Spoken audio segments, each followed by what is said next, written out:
नमस्कार स्टूडेंट। अगर आप भी एग्जाम की प्रिपरेशन करना चाहते हैं तो आप एकदम बिल्कुल सही वीडियो में आए हो। आज मैं आपको इस पूरे के पूरे कह सकते हैं वीडियो में सारे के सारे 11th क्लास के हिस्ट्री के मोस्ट इंपॉर्टेंट क्वेश्चन बताऊंगा और एक एक करके उनको ध्यान से समझाऊंगा।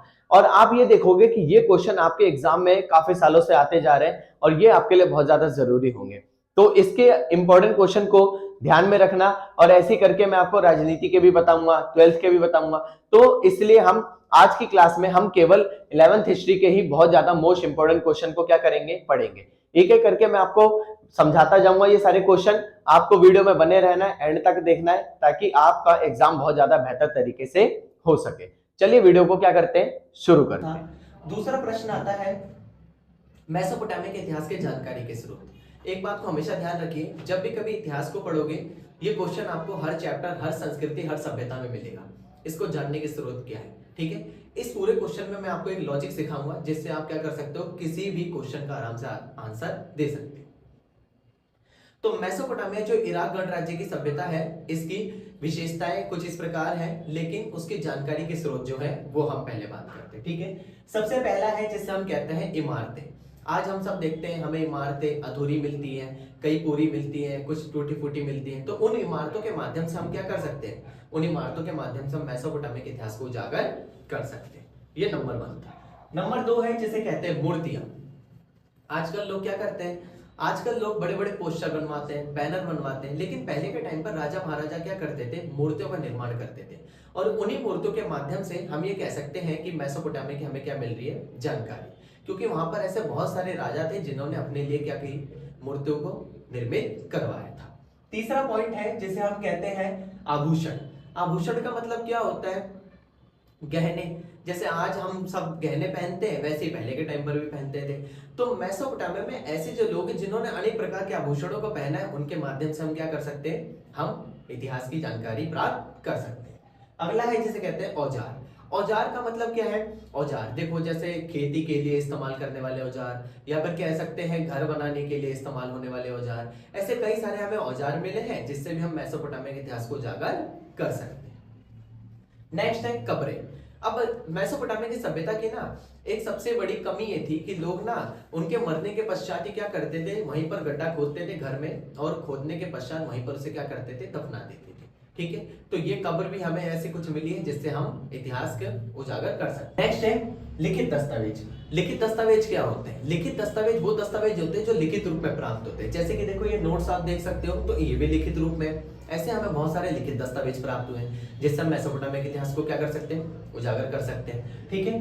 नेक्स्ट है हमारा खाद्य पदार्थ। अब हम आज भी बहुत सारी चीजें खाते हैं, ऐसे पुराने टाइम पर भी लोग खाते थे, और उसी के माध्यम से यानी कि उन्हीं खाद्य पदार्थों के माध्यम से हम क्या कर सकते हैं, हम मेसोपोटामिया के इतिहास को उजागर कर सकते हैं। ये बहुत ही आसान क्वेश्चन था। निष्कर्ष क्या लिखोगे, इन सभी तर्कों के माध्यम से हम ये कह सकते हैं कि मेसोपोटामिया के इतिहास को उजागर करने में हमें बहुत ही ज्यादा सहायता मिली है, ठीक है। ये आपका पहला क्वेश्चन था। अब चलते हैं दूसरे क्वेश्चन की तरफ। अगला प्रश्न है आपका, ठीक है, लेखन कला का क्या महत्व है। किसका, लेखन कला का क्या महत्व है। तो लेखन कला क्या है, आज भी हम बहुत सारी चीजें लिखते हैं, तो लेखन कला का बहुत ज्यादा महत्व है, ठीक है। सबसे पहली चीज, लेखन कला वर्तमान समय में अगर देखा जाए तो लेखन कला का अत्यधिक मात्रा में महत्व उजागर होता है, जिसको हम इस प्रकार समझ सकते हैं। इंट्रोडक्शन देना बहुत ज्यादा जरूरी होता है। अगर आप इंट्रोडक्शन देते हो तो इससे पता चलता है टीचर को कि आप किस आंसर को बताने की कोशिश कर रहे हैं। सबसे पहला हिसाब किताब, ठीक है। तो अगर देखा जाए हम आज के टाइम में कितना कमा रहे हैं, कितना नहीं कमा रहे हैं, इस सब का हिसाब किताब भी हम क्या करते हैं, लेखन कला के माध्यम से रख सकते हैं, ठीक है। दूसरा है जिसे कहते हैं संपर्क साधना। अब आज के टाइम में लोग क्या करते हैं, व्हाट्सएप हो गया, वीचैट हो गया, या फिर फेसबुक, इंस्टाग्राम, ये सारे सोशल मीडिया के प्लेटफॉर्म है जिसमें वो किसी से भी बात कर सकते हैं। पहले के टाइम में ऐसा नहीं था। तो पहले के टाइम में लोग क्या करते थे, लेखन कला के माध्यम से यानी लिखने की कला के माध्यम से वो क्या करते थे, चिट्ठी वगैरह लिखते थे, और उसी के माध्यम से क्या करते थे, इतिहास को जानने की कोशिश करते थे। और इसी से हम हिसाब किताब भी रख सकते हैं और एक दूसरे के साथ संपर्क भी साध सकते हैं। तीसरा पॉइंट है हमारा आंकड़ों का अनुमान लगाना। इसका मतलब क्या है कि कौन सा व्यक्ति कितना कमा रहा है, कितना नहीं कमा रहा है, इस सब की भी हमें जानकारी कहां से मिलती है, इस सब की जानकारी भी हमें यहीं पर लेखे जोखे से मिलती है। तो इसमें हमें सैलरी का अनुमान लग जाता था कि मतलब कौन सा व्यक्ति कितना कमा रहा है और कितना नहीं कमाता है। चौथा है जिसे कहते हैं बही खाते तैयार करना। बही खातों का मतलब होता है अकाउंट तैयार करना। क्या तैयार करना? अकाउंट। ठीक है, तो इसी बही खाते के माध्यम से हम एक पूरे के पूरे एक स्ट्रक्चर तैयार कर पा रहे हैं। हमें पता चल पा रहा है कि कौन सी कंपनी कितना पैसा कमाती है, कितना नहीं कमाती, कितना फायदा और कितना नुकसान, सब किसके माध्यम से? बही खाते, जिसे हम क्या कहते हैं? अकाउंट कहते हैं। ठीक है, अब ये क्वेश्चन भी आपको समझ आ गया है। अब चलते हैं नेक्स्ट क्वेश्चन में। दक्षिणी मेसोपोटामिया में शहर का निर्माण किस प्रकार होता था? इस चैप्टर का मोस्ट इंपॉर्टेंट क्वेश्चन है और पूरे 8 नंबर का आता है। ठीक है, दक्षिणी मेसोपोटामिया में शहरों के निर्माण की प्रक्रिया कुछ इस प्रकार है। सबसे पहले हम इंट्रो देते हैं। नंबर 1, मंदिरों के माध्यम से। लॉजिकली पहले समझो फिर लिखना। ठीक है, सबसे पहली चीज मंदिरों के माध्यम से। अब आप एक बात बताओ, अगर मैं किसी एक खाली स्थान पर मंदिर बना लेता हूँ, उस मंदिर पे क्या होगा? लोग वहां पे धीरे धीरे करके आना शुरू कर देंगे, क्योंकि आस्था का स्थल है। और जब वहां पर लोग आएंगे तो वहां पे उन्हें चढ़ावे के लिए क्या चाहिए? कभी फूल पत्ती चाहिए, कभी इसके साथ साथ माला वगैरह चाहिए, चुनरी चाहिए, मतलब वो सारी चीजें क्या करेंगे? चढ़ाएंगे। अब उन्हें चढ़ाने के लिए वो चीज चाहिए होगी, तो वो सब कहाँ मिलेगी? दुकानों में। लोगों ने धीरे धीरे करके मंदिर के आसपास में दुकानें खोलनी शुरू कर दी। जब वहां पे दुकानें खुलनी शुरू हुई तो इसके साथ साथ क्या हुआ? लोगों ने देखा कि यहाँ पर दुकानें हैं, तो धीरे धीरे करके लोगों ने उसी के आसपास में बसना क्या कर दिया? शुरू कर दिया। जैसे जैसे वो बसते गए वैसे वैसे क्या हुआ? चीजों का विस्तार हुआ और धीरे धीरे करके शहर में कह सकते हैं वह गांव क्या हो गया? परिवर्तित हो गया। ये नंबर 1 था। नंबर 2 है व्यापारी केंद्रों के रूप में। किसके रूप में? व्यापारी केंद्र। व्यापारिक केंद्र का मतलब क्या है? हमें कोई भी चीज लेनी होती है तो हम एक ऐसे इलाके में जाते हैं जहां पर ना बहुत ज्यादा मात्रा में हमें सामान मिल रहा है, तो इसलिए हम ये कह सकते हैं कि सामान हमें बहुत ज्यादा मात्रा में मिल रहा है। तो वहां पर लोगों ने क्या किया? दुकानें लगानी शुरू की। धीरे धीरे करके बहुत सारे लोगों ने दुकानें लगाई। ठीक है, पहले 100 लोग हुए, फिर 200 लोग हुए और धीरे धीरे करके वो व्यापारिक स्थल इतना ज्यादा प्रसिद्ध हुआ कि लोगों ने वहां पर बसना शुरू किया। जब वो लोग भी वहां बसना शुरू कर देंगे तो धीरे धीरे क्या होगा? पूरे के पूरे एक शहर का निर्माण हो ही जाएगा। ठीक है, नंबर 3 जो है शाही शहर के रूप में। शाही शहर का मतलब क्या है? ये भी एक लॉजिकली पॉइंट है। आप सबको पता है कि अगर कहीं पे मकान बन रहा होता है या फिर कहीं बिल्डिंग वगैरह बन रही होती है तो उस टाइम पर शाही महल बनते थे। महल बनेंगे, महल को बनाने के लिए कम से कम हमें 1000 से 1500 कह सकते हैं मजदूरों की जरूरत पड़ेगी। वो मजदूर कहीं ना कहीं तो सामान खरीदने जाएंगे। लोगों ने उनकी सुविधा के लिए आसपास में दुकानें लगाई और महल के आसपास में धीरे धीरे करके दुकानें बसनी शुरू हुई। जब लोगों को वही फैसिलिटीज मिलने लगी, वही सुविधाएं मिलने लगी, तो उन्होंने वहां बसना शुरू किया और धीरे धीरे करके पूरे के पूरे शहर का क्या हुआ? निर्माण हो गया। ठीक है, ये इसका बहुत ज्यादा महत्वपूर्ण क्वेश्चन था। ठीक है, अब आप निष्कर्ष क्या बताओगे? मेसोपोटामिया में शहर इस प्रकार निर्मित होते थे, परंतु इसके साथ साथ हम ये कह सकते हैं कि यह विश्व की सबसे पहली शहरी सभ्यता है। ठीक है, अगले क्वेश्चन की तरफ चलते हैं। उर नगर की मुख्य विशेषताओं का वर्णन कीजिए। उर नगर की विशेषता मतलब क्या है? उर नगर क्या था? आजकल आप कहीं भी क्लस्टर एरिया यानी झुग्गी झोपड़ी वाले इलाके में जाओगे ना, आप उस एरिया में जाओगे और वहां पे आप देखोगे तो आपको सेम एज इट इज जो इसमें मैंने पॉइंट्स लिख रखे हैं वही चीजें आपको मिलेंगी। उर नगर एक बहुत ही ज्यादा प्रसिद्ध नगर था। इसकी विशेषता कुछ इस प्रकार है, जिसमें नंबर 1, ठीक है, पहले बात करते हैं गलियों के प्रकार। गलियां जो है टेढ़ी मेढ़ी है और टेढ़ी मेढ़ी होने के साथ पतली है, मतलब व्यक्ति क्या करता है? वहां निकल ही नहीं पाता है। यहाँ तक कि पहिए वाली जो गाड़ी होती है ना, जो 4 पहिया गाड़ी हो गई, 2 पहिया गाड़ी हो गई, वो अंदर ही नहीं जा पाती थी। इसलिए लोगों को सामान को क्या करना पड़ता था? गधे में लाद के ले जाना पड़ता था। ठीक है, पॉइंट नंबर 2, जल निकासी। इतनी ज्यादा चीजों की कमी है कि वहां पर गंदे पानी को निकालने में ही बहुत ज्यादा दिक्कत हो रही है और उसी चीज को लेकर यहाँ पर कह सकते हैं जल निकासी का क्या था? अभाव था और आसपास क्या होता था? कीचड़ जमने लगता। तीसरा पॉइंट है हमारा घरों की सफाई। लोग क्या करते थे? लोगों ने अपने घर की सफाई की, अगल बगल देखा और गली में ही कूड़ा फेंकना शुरू कर दिया। जब धीरे धीरे करके उन्होंने गली में कूड़ा फेंकना शुरू किया तो गली में कूड़ा फेंकने के साथ साथ जो गली की सतह होती है वो धीरे धीरे करके ऊपर आने लगेगी। जब वो ऊपर आएगी तो उससे क्या होगा? जो हमारी सड़क होगी या गली होगी वो ऊंची हो जाएगी और बारिश होगी तो बारिश का पानी सीधा कहां जाएगा? सीधा घरों के अंदर। इसी वजह से इस चीज को रोकने के लिए इन्होंने क्या किया? अपने घर की दहलीज को ही क्या कर दिया? ऊपर उठा दिया। अगला पॉइंट है जिसे कहते हैं खिड़कियों का अभाव। अब देखो छोटे छोटे घर थे, दरवाजा तो बड़ी मुश्किल से बन रहा है तो खिड़की तो समझ लो ना के बराबर है। इसलिए यहाँ पर खिड़की नहीं होती थी, खिड़कियों का अभाव था। इसलिए सूरज की रोशनी से डायरेक्टली क्या होता था? जो सूरज की रोशनी वो डायरेक्टली घर के अंदर आ रही है। शवों को दफनाना। सबसे पहली चीज ये थी, लोगों ने क्या किया, लोगों ने अगर कोई मर जाता था तो ये लोग क्या करते थे, घर के अंदर गड्ढा खोदा, वहीं पर उन्हें दफन कर दिया। मतलब इस तरह का वो क्या करते थे, कार्य करते थे। ठीक है, नेक्स्ट पॉइंट है घरों का अंधविश्वास। ये तो बहुत ही ज्यादा अंधविश्वास फैला हुआ था। सबसे पहला है घरों की, कहते हैं यदि घर की दहलीज ज्यादा ऊंची उठी होगी ना तो हमारे घर में पैसा ही नहीं आएगा। कि कैसा लॉजिक है, अगर आप देख रहे हो यहाँ पे सड़क ऊंची उठ रही है तो आप उससे पानी बचाने के लिए आप अपनी दहलीज को ऊपर उठा रहे हो, और दहलीज ऊपर उठ जाती है तो लोगों के घर में पैसा नहीं आएगा। मतलब इंसान करे तो करे क्या। तो ये उनका अंधविश्वास था जो आज बहुत ही ज्यादा क्या है, बेकार है आज के टाइम पर। दूसरा है, अगर किसी एक व्यक्ति का दरवाजा किसी दूसरे व्यक्ति के घर के सामने खुल रहा है ना तो ये भी दुर्भाग्य है। यानी अगर मेरे घर का दरवाजा होगा तो सामने वाले व्यक्ति की दीवार के सामने खुलना चाहिए, तब जाके मेरे घर को सौभाग्य मिलेगा। इसलिए इसे अंधविश्वास कहा गया। ठीक है, ये इसके थे पॉइंट, तो आपको ये लिखने पड़ेंगे। ये क्वेश्चन भी आपके लिए बहुत ज्यादा जरूरी है। ठीक है, मेसोपोटामिया के लोग किस प्रकार अपना लेखन कार्य करते थे, ये भी बहुत ज्यादा इजी क्वेश्चन है। ठीक है, आपका 3 नंबर का आएगा और आपको क्या करना है, कुछ नहीं करना है। मेसोपोटामिया के लोग लिखने के लिए अनेक प्रक्रिया का इस्तेमाल करते थे, जिसमें सबसे पहले वो क्या करते थे, सबसे पहले गीली मिट्टी को गूंथना, मतलब कि जो गीली मिट्टी होती थी उसे आटे की तरह गूंद लेते थे। ठीक है, दूसरा है आकार प्रदान करना, जैसे उन्होंने उसको गूंद लिया, गूंदने के बाद उसे एक चकोर आकार दे दिया। ठीक है, तीसरा है सरकंडे की तीली से, मतलब उसी चकोर आकार में वो सरकंडे की तीली से क्या करते थे, लिखते थे। ठीक है, चौथा है लेखा जोखा, मतलब कि जब उसमें एक बार क्या कर लिया जाता था, लिख लिया जाता था। ठीक है, तो उसमें गीली मिट्टी पर ही क्या कर रहे हैं, वो लिख रहे हैं, और लिखने के बाद क्या करते हैं, उसे सुखा देते हैं। और इसके साथ साथ अगला है जिसे हम कहते हैं लिखना असंभव होना, जब एक बार मिट्टी की पट्टिका सूख जाएगी तो उसमें बिल्कुल भी लिखा नहीं जा सकता। ठीक है, ये प्रक्रिया थी, और ये सेम चीज है, आप बहुत आसान है, आप आराम से कर लोगे। ठीक है, अगला प्रश्न है आपका, विश्व को मेसोपोटामिया की क्या देन है। संपूर्ण विश्व को मेसोपोटामिया की अनेक प्रकार की देन है। ठीक है, जिसे हम इस प्रकार समझ सकते हैं। नंबर 1 है जिसे हम कहते हैं काल गणना। ठीक है, सबसे पहले काल की गणना करने की शुरुआत अगर देखा जाए, मतलब समय का आकलन अगर देखा जाए, तो ये कहां से शुरू हुई, मेसोपोटामिया से। नंबर 1। नंबर 2 है गणित का आकलन। लगभग 1800 ईसा पूर्व के आसपास हमें ये पता चला कि यहाँ पर गणित के कुछ अवशेष मिले, मतलब जो हम आज के टाइम में मैथ्स करते हैं, तो मैथ्स की भी शुरुआत अगर देखा जाए कहां से, मेसोपोटामिया से मानी गई। अगला है खगोल विद्या।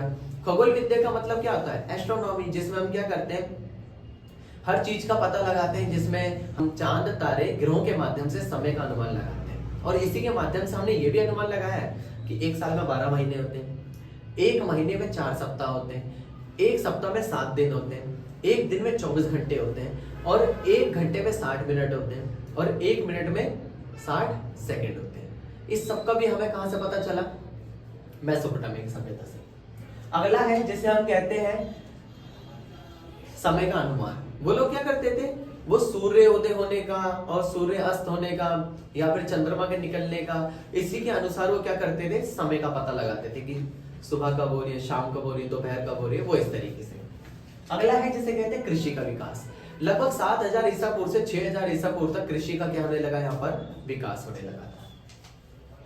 पहिए का आविष्कार, इसी समय पर अगर देखा जाए तो पहिए का आविष्कार भी क्या हुआ था, शुरू हुआ था। ठीक है, ये भी हमें कहां से पता चला है, मेसोपोटामिया से। अगला है लेखन कला। चैप्टर की स्टार्टिंग में मैंने तुम्हें बता दिया था, लेखन कला मतलब लिखने की कला की शुरुआत भी कहां से हुई, मेसोपोटामिया से। ठीक है, नेक्स्ट है शहरी जीवन, यानी कि अगर देखा जाए लोगों के बीच में शहरी जीवन की अगर शुरुआत को अगर हम देखें तो वो भी कहां से शुरू हुआ है, मेसोपोटामिया से। ठीक है, ये 8 पॉइंट थे, और निष्कर्ष क्या बताओगे, इन सभी तर्कों के माध्यम से हम ये कह सकते हैं कि हाँ, मेसोपोटामिया में लेखन कला की, या फिर कह सकते हैं संपूर्ण विश्व को मेसोपोटामिया की ये सारी देन है। ठीक है, ऐसे ही करके नेक्स्ट बहुत सारे क्वेश्चन आते जाएंगे, ध्यान से सुनना। लास्ट क्वेश्चन है इस चैप्टर का, मारी नगर की विशेषताओं का वर्णन कीजिए। इसका सबसे ज्यादा एक प्रसिद्ध नगर एक और है जिसे हम कहते हैं मारी। ठीक है, 3 प्रमुख नगर है, मैप में याद रखना, मैप में सिर्फ 3 ही आएंगे। एक आएगा मारी नगर, दूसरा आएगा जिसे हम कहते हैं उरुक नगर, और तीसरा आएगा उर्क। ये तीनों इंपॉर्टेंट है। ठीक है, वैसे तो और भी आ सकते हैं, लेकिन ये तीनों सबसे ज्यादा क्या है, इंपॉर्टेंट है। सबसे पहला फरात नदी। यह नगर फरात नदी के किनारे बसा हुआ था। ठीक है। नंबर 2, व्यापार। इस नदी के जरिए ये लोग क्या करते थे, समुद्री जहाजों से व्यापार करते थे और उन्हीं समुद्री जहाज में सामान को लाया जाता था और ले जाया जाता था। ठीक है। तीसरा है कर की वसूली।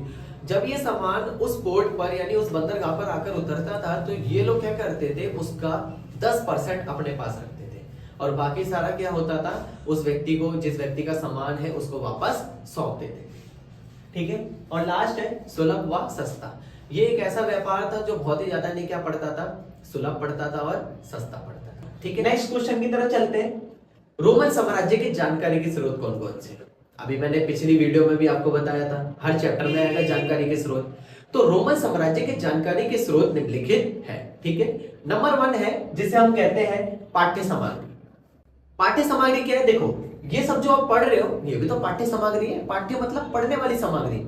इससे भी हमें किसकी जानकारी मिल रही है? रोमन साम्राज्य की। ठीक है। तो इसी को हम क्या कहते हैं? पाठ्य सामग्री। सेकंड पॉइंट है हमारा जिसे हम कहते हैं प्रलेख व दस्तावेज।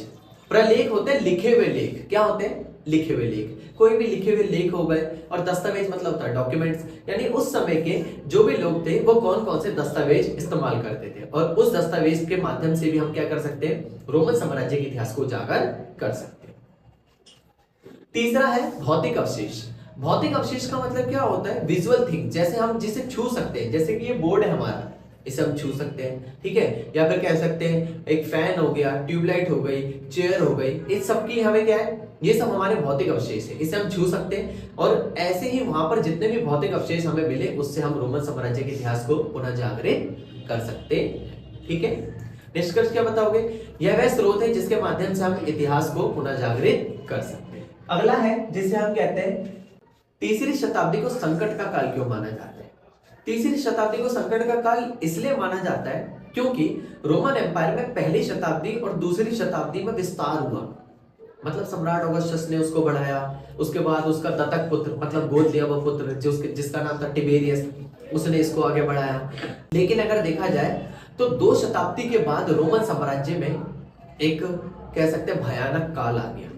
जैसे हमारे इंडिया में या पूरे वर्ल्ड में अगर देखा जाए 2020 में एक बहुत बड़ी महामारी आई थी जिसे कोरोना के नाम से जाना जाता है। उसमें भी बहुत बड़ा अकाल आया, संकट आया। सेम ऐसे ही रोमन साम्राज्य में भी तीसरी शताब्दी में क्या आया था? संकट। और उसी संकट के बारे में क्या करना है? पढ़ना है। ठीक है। तो पॉइंट्स मैंने कुछ बना रखे, ध्यान से सुनना। सबसे पहला है जिसे कहते हैं प्रभावशाली शासक। पहली 2 शताब्दी में सबने राज किया, 2 ही शासक थे, ऑगस्टस ने राज किया, टिबेरियस ने राज किया। लेकिन उसके बाद कोई भी ऐसा इफेक्टिव कह सकते हैं राजा, यानी कोई भी ऐसा प्रभावशाली शासक ही नहीं था जो इस साम्राज्य को आगे बढ़ा सके। इसलिए साम्राज्य में संकट आने लगा। ठीक है। नंबर 2, आक्रमण। रोमन साम्राज्य के जस्ट बगल में ही एक और साम्राज्य था जिसका नाम था ससानी वंश, यानी ईरान का साम्राज्य था। वहां पर जो वंश था ससानी वंश, वो बार बार इनके ऊपर आक्रमण करते थे और वो आक्रमण बहुत ज्यादा मात्रा में हो रहे थे। इसीलिए क्या हुआ, इसीलिए देखा गया कि यहां पर इसको संकट का सामना करना पड़ा। तीसरा है मूल निवासियों पर नियंत्रण। ठीक है। रोमन एम्पायर के ही मूल निवासी, जिसमें फ्रैंक के लोग, गॉथ के लोग और एल्मनाई, ये वहां के कुछ मूल निवासी थे, उन लोगों के ऊपर बाहरी देशों ने आके अपना कब्जा जमा लिया था। इस वजह से भी संकट आया। चौथा है सम्राटों की तब्दीली।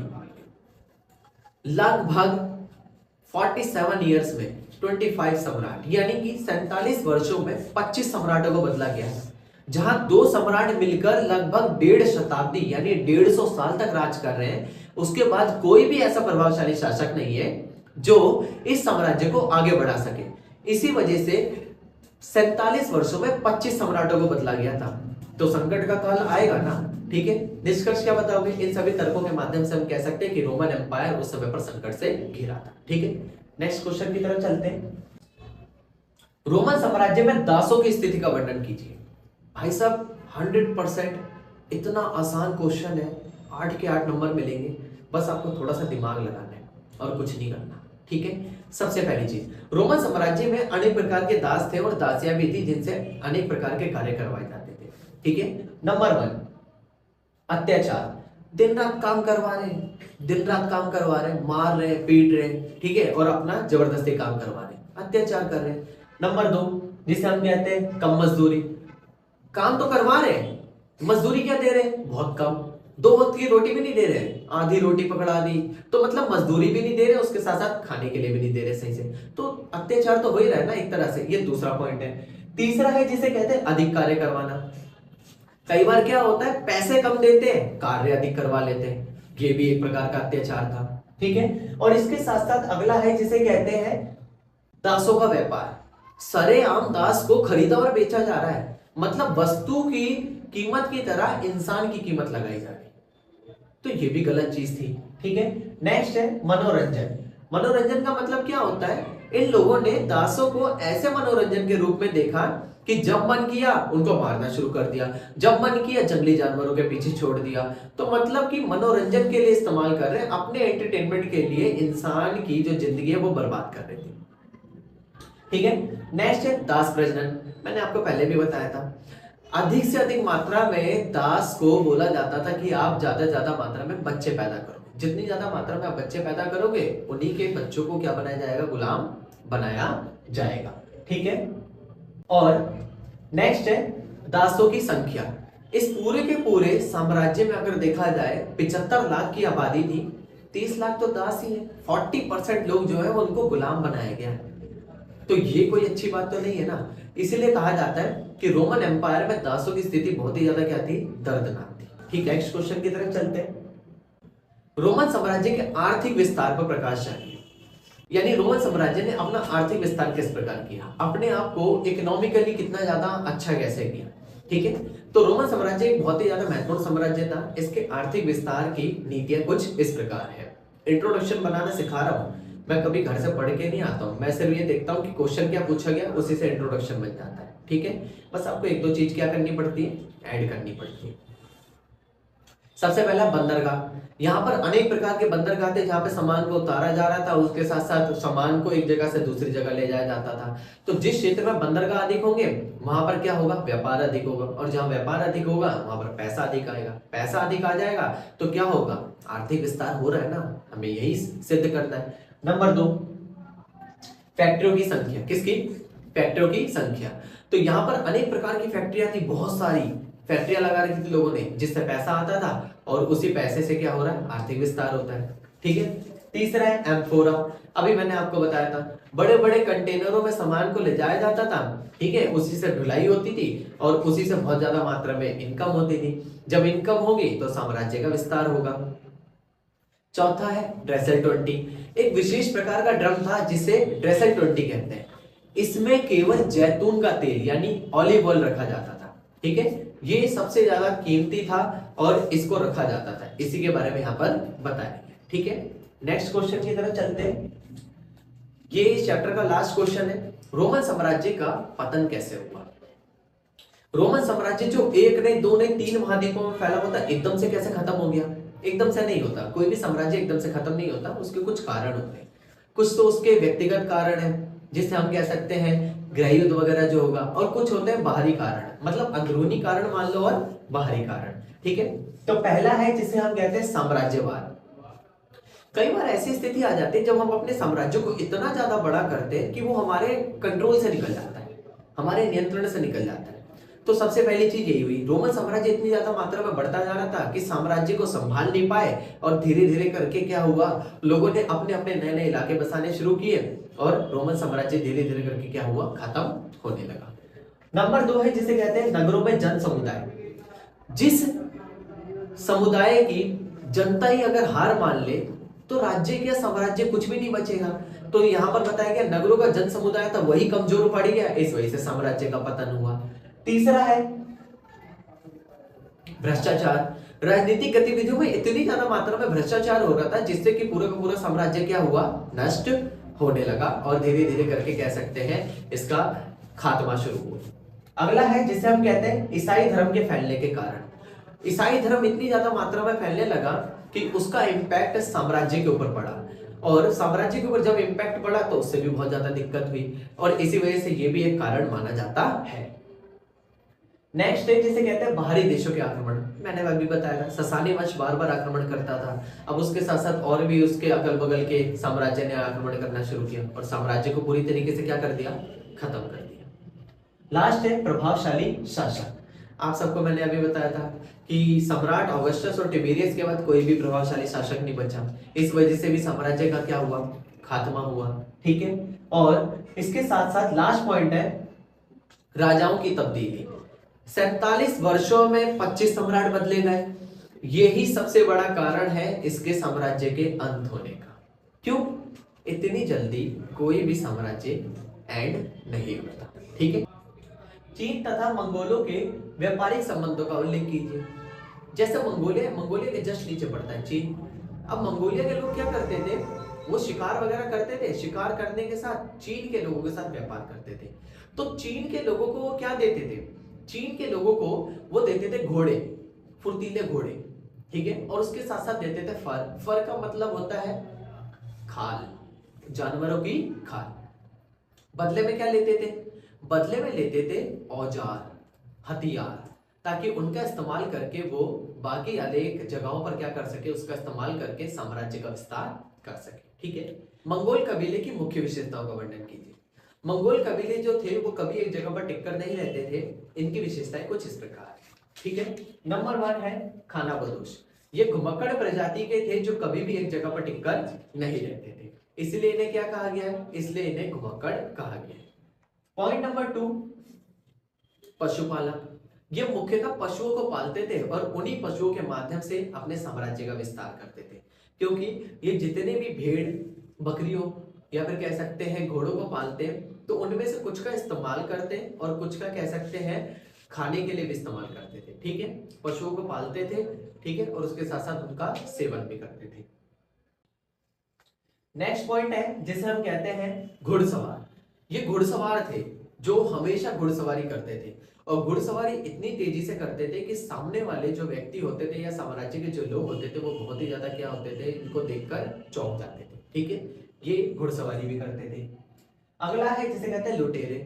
भाई ये घुमक्कड़ लोग हैं, कभी टिक के नहीं रहते, तो जिस जगह पर भी जाते थे वहां लूटते थे और अपनी एक पहचान छोड़कर आते थे, इसलिए इन्हें लुटेरे कहा जाता है। अगला है जिसे कहते हैं मित्रता। मित्रता मतलब इतने तेज है कि जो हमसे कमजोर है उनको तो हरा दो, और जो हमसे कमजोर नहीं है ना, जो हमसे ताकतवर है उनके साथ मित्रता कर लो। मतलब जो कह सकते कमजोर है उन पे अधिकार कर लो, और जो पावरफुल है उनसे मित्रता कर लो। तो ये इसकी विशेषता थी।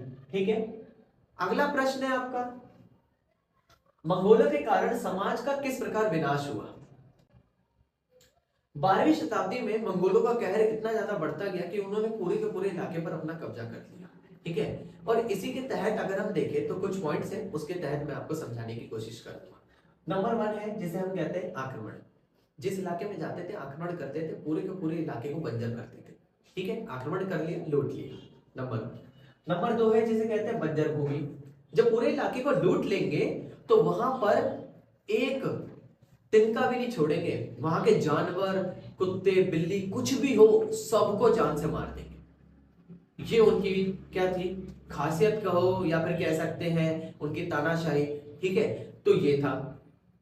तीसरा है अर्थव्यवस्था। ठीक है, अब मंगोलों के कारण क्या होता था कि जिस इलाके में वो पहुंच गए वहां की अर्थव्यवस्था, वहां का सामान, वहां की चीजें सब क्या हो गई, बर्बाद। और वो बर्बाद हुई तो इसका मतलब ये है कि आपको उस साम्राज्य को या उस गांव को दोबारा बसाना पड़ेगा। ठीक है, अगला है जिसे हम कहते हैं राशि समाप्त हो जाना। जो पैसा आक्रमण के पश्चात क्या होता था, आक्रमण कर लिया, जो पैसा उन्हें क्या करना था, विस्तार में लगाना था अपने साम्राज्य के, लेकिन वो पैसा क्या हुआ, युद्ध में ही खर्च कर लिया। तो इस वजह से उनके सामने क्या होती थी, ये एक दिक्कत आती थी कि जो पैसा उन्हें अपने साम्राज्य के विस्तार के लिए लगाना होता था वो नहीं लगा पाते थे। ठीक है, अगला आपका प्रश्न है चंगेज खान की सैनिक उपलब्धियों का वर्णन कीजिए। ये भी बहुत ज्यादा इंपॉर्टेंट है।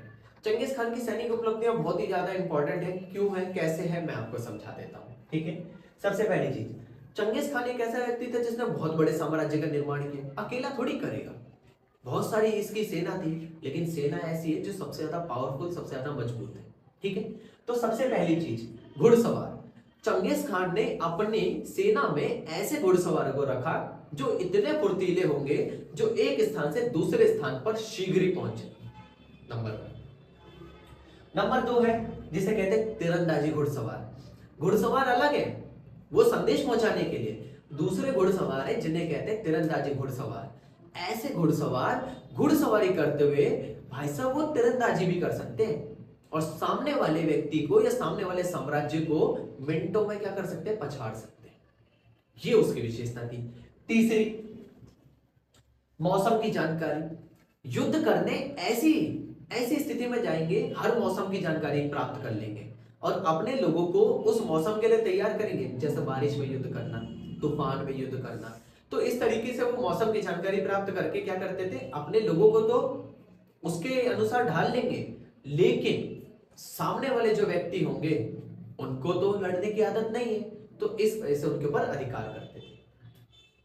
नेक्स्ट है कूटनीति।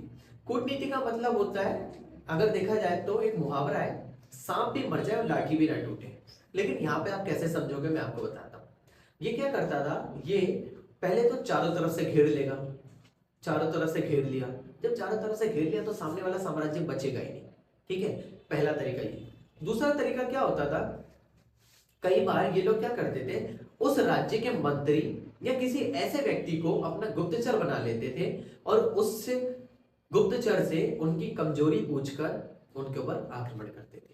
इसी को कूटनीति कहते हैं। यानी कि इन्होंने सामने वाले व्यक्ति को मार भी लिया और इन्हें ज्यादातर मेहनत करने की जरूरत नहीं पड़ी, ठीक है।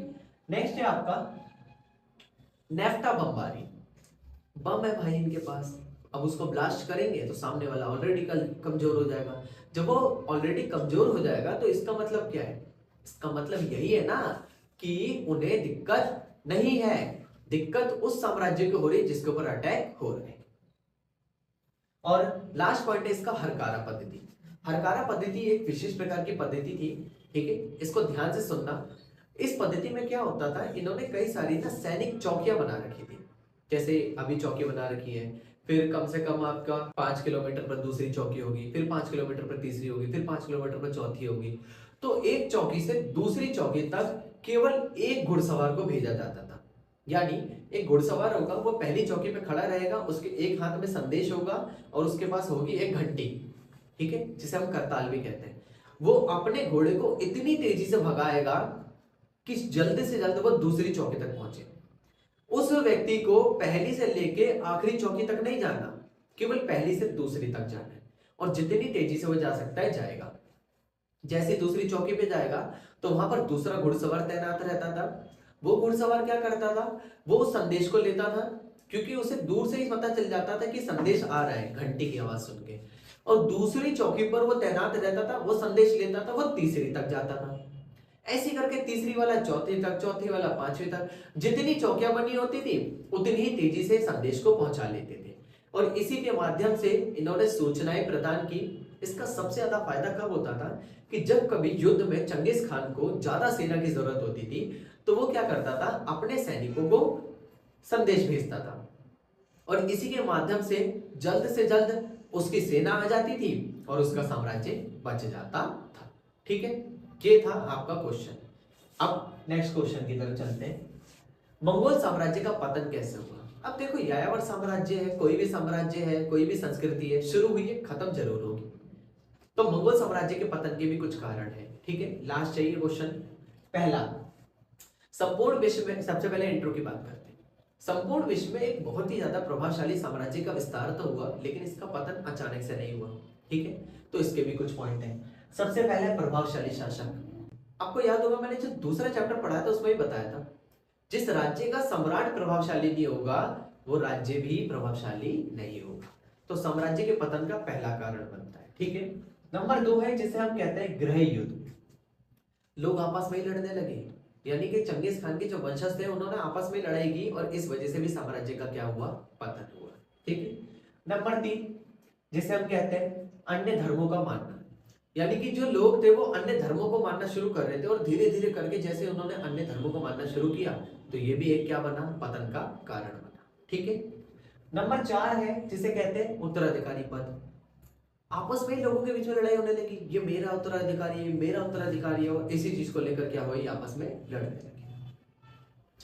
5वां है, ठीक है, विद्रोह और स्वतंत्रता की मांग। बहुत सारे लोगों ने विद्रोह किया, स्वतंत्रता की मांग की, तो इस कारण क्या करना पड़ा, इन्हें पूरे साम्राज्य को समाप्त करना पड़ा। ठीक है। और इसके साथ साथ छठा है जिसे हम कहते हैं विदेशी हमले और युद्ध। विदेशी लोगों ने क्या किया, बहुत ज्यादा इनके ऊपर हमले किए, मतलब दूसरे देश साम्राज्य के लोगों ने इनके ऊपर हमले किए, इस कारण भी साम्राज्य का क्या हुआ, पतन हुआ। ठीक है। और लास्ट है आर्थिक संकट, सेवन पॉइंट है आर्थिक संकट। साम्राज्य में आर्थिक रूप से बहुत ज्यादा कमजोर हुआ और इस कारण भी पूरे के पूरे साम्राज्य का क्या हुआ, पतन हुआ। ठीक है। और लास्ट है सांस्कृतिक और धार्मिक परिवर्तन। लोगों की संस्कृति बदली गई, लोगों के धर्म परिवर्तन किए गए, ये भी इस साम्राज्य के पतन का एक कारण माना जाता है। ठीक है। क्वेश्चन है 3 वर्ग के कार्यों का उल्लेख कीजिए।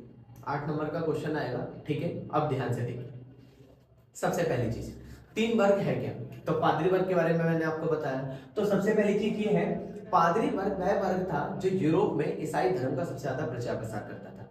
इसकी कुछ विशेषताएं हैं, एक एक करके मैं आपको समझाता हूँ। सबसे पहली विशेषता है जिसे हम कहते हैं अनुष्ठानिक कार्य। अनुष्ठानिक कार्य का मतलब होता है पूजा पाठ वगैरह, जो भी पूजा पाठ करने का कार्य होता था वो पादरी वर्ग का होता था। दूसरा है जिसे हम कहते हैं ग्रंथों का निर्माण करना। अब भाई सबसे ज्यादा दिमागदार यही है, तो इसका मतलब जो भी बड़े बड़े ग्रंथ होंगे उनको निर्मित करने का कार्य किसका होगा, पादरी वर्ग का। तीसरा है इसका तर्क जिसे हम कहते हैं जन्म प्रमाण पत्र बनाना। अर्थात यूरोप की जनता के अंदर अगर किसी नए व्यक्ति का जन्म होता है तो उस समय पर उसके लिए जन्म प्रमाण पत्र बनाने की जिम्मेदारी किसकी होती थी, पादरी वर्ग की। ठीक है। अगला है जिसे हम कहते हैं मृत्यु प्रमाण पत्र बनाना। ठीक है। यदि यूरोप में किसी व्यक्ति की डेथ हो जाती थी या कोई मर जाता था, उसके मरने का भी ब्यौरा रखा जाता था और मृत्यु प्रमाण पत्र बनाने की जिम्मेदारी भी इसी वर्ग की थी। नेक्स्ट पॉइंट है जिसे हम कहते हैं तलाक करवाना। यदि कोई ऐसा शादी का जोड़ा है जो खुश नहीं है, तो ऐसी स्थिति में क्या होता था, उनका तलाक कराने की जिम्मेदारी पादरी वर्ग की थी। नेक्स्ट है जिसे कहते हैं शिक्षा देना। पादरी वर्ग है तो शिक्षा देने का भी कार्य ये करेंगे। ठीक है। यही इनकी सबसे ज्यादा महत्वपूर्ण भूमिका थी। नेक्स्ट है जिसे कहते हैं दान लेना। दान लेने का मतलब क्या है कि जो कुछ भी दान लिया जाता था उसमें इनकी सबसे ज्यादा क्या होती थी, महत्वपूर्ण भूमिका। मतलब पादरी वर्ग है, दान दक्षिणा के बिना इनका जीवन चल नहीं सकता है, इसलिए दान लेते थे। अब बात करते हैं, ये आपके पॉइंट थे। ठीक है। यानी लास्ट पॉइंट था आपका दान लेना। अब इसके बाद बात करते हैं दूसरे वर्ग की। दूसरा वर्ग जो है जिसे हम अभिजात वर्ग के नाम से जानते हैं। अभिजात वर्ग के अंतर्गत राजा होता था, सामंतवाद होता था, लॉर्ड होता था, नाइट्स, इन सब की भूमिका है। तो सबसे पहले पे आता है जिसे हम कहते हैं दूसरा वर्ग। इसके कुछ कार्य थे। सबसे पहला कार्य है दान देना।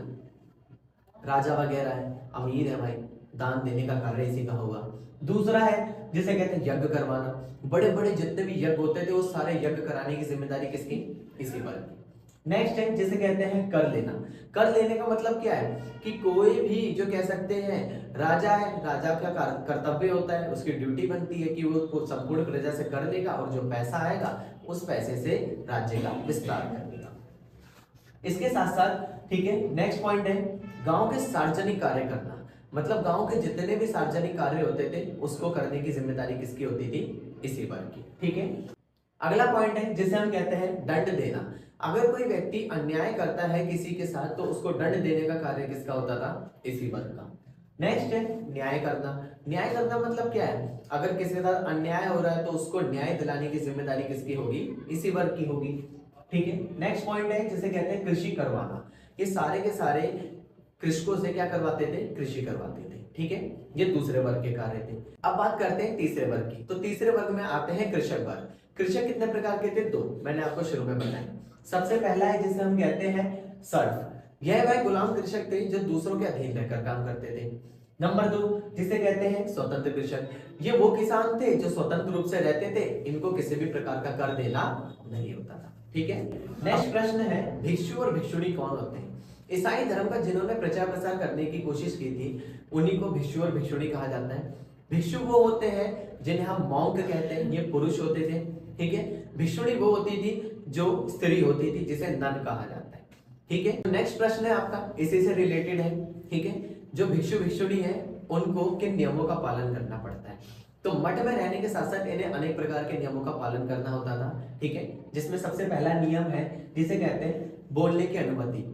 इन भिक्षु भिक्षुणियों को कभी कभार बोलने की अनुमति दी जाती थी, नंबर 1। नंबर 2 जीवन चर्च को समर्पित करना, ये अपना संपूर्ण जीवन चर्च को समर्पित करते थे। ठीक है। नंबर 3, संपत्ति एकत्रित ना करना, ये जीवन में कभी भी क्या नहीं कर सकते, संपत्ति एकत्रित नहीं कर सकते। ये क्या है, इनके लिए नियम बनाए गए हैं। और इसके साथ साथ है उपासना करना। उपासना का मतलब होता है याद, भक्ति, ठीक है, या फिर आराधना, यानी आरती एक तरह से कह लो। तो ये क्या करते हैं, अपने ईश्वर की उपासना करते हैं, भक्ति करते हैं, आरती करते हैं। नेक्स्ट है चोरी ना करना, ये जीवन में कभी भी क्या नहीं करेंगे, चोरी नहीं करेंगे। ठीक है। अगला है धर्म का प्रचार प्रसार करना, ये जीवन भर धर्म का क्या करते थे, प्रचार प्रसार करते थे, ये इनकी जिम्मेदारी थी। ठीक है। नेक्स्ट है आज्ञा का पालन करना, जो भी इनको बड़े व्यक्तियों द्वारा आज्ञा दी जाएगी उसका पालन करने की जिम्मेदारी किसकी होगी, इन्हीं की होगी। ठीक है। अगले प्रश्न की तरफ चलते हैं। 11वीं शताब्दी में प्रौद्योगिकी संबंधित कौन से बदलाव आए, यानी जब यूरोप में 11वीं शताब्दी शुरू हुई तो उसमें कुछ कुछ बदलाव आए थे। सबसे पहला बदलाव है जिसे हम कहते हैं लोहे के हल। लोगों ने क्या किया, अब लकड़ी के हल की जगह लोहे का हल इस्तेमाल करना शुरू किया। लोहे का हल ज्यादा बारीकी से क्या कर सकता है, खोद सकता है। ठीक है। क्योंकि जब वो ज्यादा बारीकी से खोद पाएगा तो कृषि क्या हो सकती है, अच्छी हो सकती है, उपज भी अच्छी होगी। ठीक है। अगला है भारी औजार, इन्होंने अनेक प्रकार के भारी औजारों का क्या किया, प्रयोग किया, और इसी के माध्यम से इन्होंने लोहे के भारी औजार बनाए ताकि वो ज्यादा बारीकी तक क्या कर सके, खोद सके। ठीक है। नेक्स्ट पॉइंट है लोहे की नाल, इन्होंने अनेक प्रकार के कह सकते हैं घोड़ों के नाखूनों में लोहे की नाल का प्रयोग किया ताकि उनके नाखून जो है वो सुरक्षित रहे और वो बिल्कुल भी ना घिसे। ठीक है। नेक्स्ट पॉइंट है जिसे कहते हैं हलों का जुआ।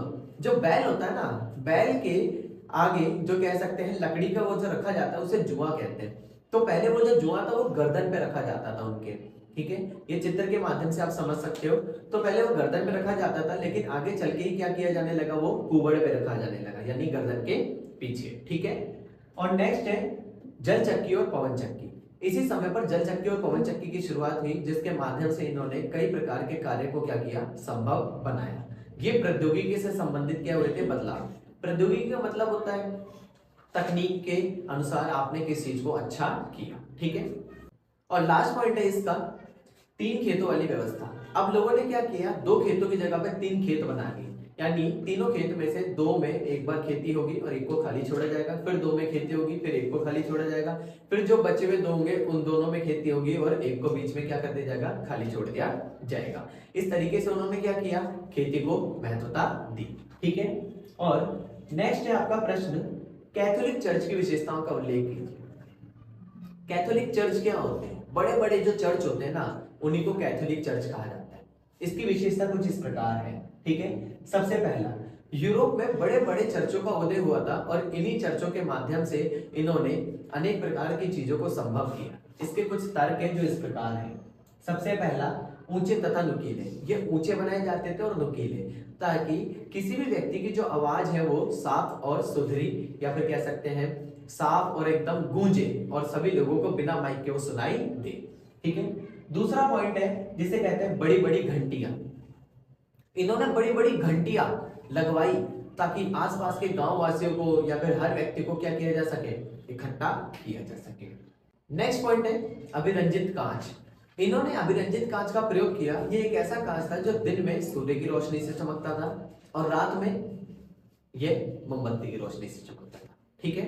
और इसके साथ साथ एक और पॉइंट है जिसे कहते हैं बाइबल के चित्र। इन्होंने उन्हीं कांच पे बाइबल के चित्र भी छाप रखे थे ताकि जो अनपढ़ व्यक्ति होगा, जिसे पढ़ना नहीं आता, वो भी आकर इसे क्या कर सकता है, समझ सकता है। ठीक है। नेक्स्ट प्रश्न की तरफ चलते हैं। 14वीं सदी का संकट क्या था। 14वीं शताब्दी का जो संकट था वो बहुत ही ज्यादा इंपॉर्टेंट था। ठीक है। क्योंकि इसी समय पर कई सारे बदलाव आए। सबसे पहला, 14वीं शताब्दी एक बहुत ही ज्यादा खतरनाक कह सकते हैं शताब्दी कहलाई यूरोप के लिए, क्योंकि इसमें अनेक प्रकार की उन्हें समस्याओं से गुजरना पड़ा। पहला पॉइंट है जिसे हम कहते हैं मौसम में परिवर्तन। पिछले 300 सालों से जो गर्मी का मौसम चला आ रहा था, अब वो सर्दी में बदल गया, और सर्दी में होने के कारण वहां पर खेती नहीं हुई और लोगों को सर्दी का मौसम एकदम से सहन नहीं हो पाया। ये पहला उनके लिए क्या था, संकट था। दूसरा है जिसे कहते हैं चांदी के उत्पादन में कमी। जिन जिन खदानों से चांदी आ रही थी, उन्हीं खदानों में कह सकते हैं चांदी पूरी तरीके से क्या हो गई, खत्म हो गई। ठीक है। तो इस कारण क्या हुआ, मुद्रा में गिरावट आई। ये भी एक संकट था। तीसरे पॉइंट की तरफ चलते हैं। खाद्य संकट में कमी या खाद्य व्यवस्था में कमी। खाने की चीजों में कमी आने लगी। क्यों? इसलिए आई क्योंकि जो व्यक्ति थे, जो जनसंख्या थी वो बढ़ रही थी और लोगों के जो कह सकते हैं खाने की चीजें थी वो क्या हो रही थी? कम। ये एक संकट था। ठीक है। लास्ट पॉइंट है इसका महामारियां। उसी समय पर यूरोप में एक ऐसी महामारी आई जिसे ब्यूबोनिक प्लेग कहते हैं। इस बीमारी में क्या हुआ था? कुछ ऐसे जहरीले चूहे थे जिन्हें इन्फेक्शन था। उन्होंने क्या किया, जो समुद्र से कह सकते हैं अनाज वगैरह जहाजों के जरिए आ रहा था, उन्हीं जहाजों में इन्होंने अनाज क्या कर दिया? झूठा कर दिया और वो जो अनाज था वो इन्फेक्टेड हो गया। धीरे धीरे करके संपूर्ण यूरोप की जनता ने उसे खाना शुरू किया। जैसे जैसे जनता उसे खा रही थी वैसे वैसे वो मरने लगे और इसी कारण यूरोप की उस समय की 80% जो जनता थी वो मृत्यु को समा गई। इसी वजह से ये एक बहुत बड़ा क्या था? संकट था। ठीक है। आपको इस सारे के सारे चैप्टर में से सारे मोस्ट इंपोर्टेंट क्वेश्चन करवा दिए हैं।